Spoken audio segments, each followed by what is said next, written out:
Active ہونے کی ضرورت ہے ان کو. اب اس طریقے سے ایکٹیو نہیں ہے جیسے کہ لوگ چاہتے ہیں, اور صرف پی ایم ایل این کے ورکرز نہیں بلکہ عوام جو ان سے توقع رکھتی ہے تو وہ چاہتے ہیں کہ وہ زیادہ پرو ایکٹیو ہو. وہ اب تک ہمیں نظر نہیں آیا.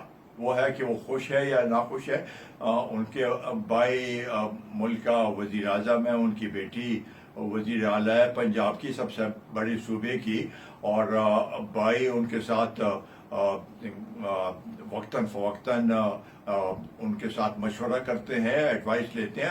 بیٹی کو تو وہ گائیڈ کر رہے ہیں ہر ایک اس پہ, اور ساتھ ہی ساتھ جو بھی وہاں پر پنجاب میں جو کچھ ہوتا ہے تو ان کی گائیڈنس سے ہی ہوتا ہے. تو اس لحاظ سے تو اس حد تک وہ پنجاب میں گائیڈنس دیتے ہیں, لیکن ہم سمجھتے ہیں کہ ان کو زیادہ پرو ایکٹیو پورے ملک میں ہونا چاہیے. اگر آپ کو یاد ہو کچھ مہینے پہلے بلوچستان کے ڈاکٹر عبد المالک صاحب ان کے پاس گئے تھے لاہور میں, اور ان سے یہ ریکویسٹ کی تھی کہ آپ بلوچستان کے مسئلے پہ آ کے وہاں پر بات چیت کریں اور اس کو بہتری کی طرف لے جائے. تو انہوں نے تو ہاں کہا لیکن اب تک گئے نہیں.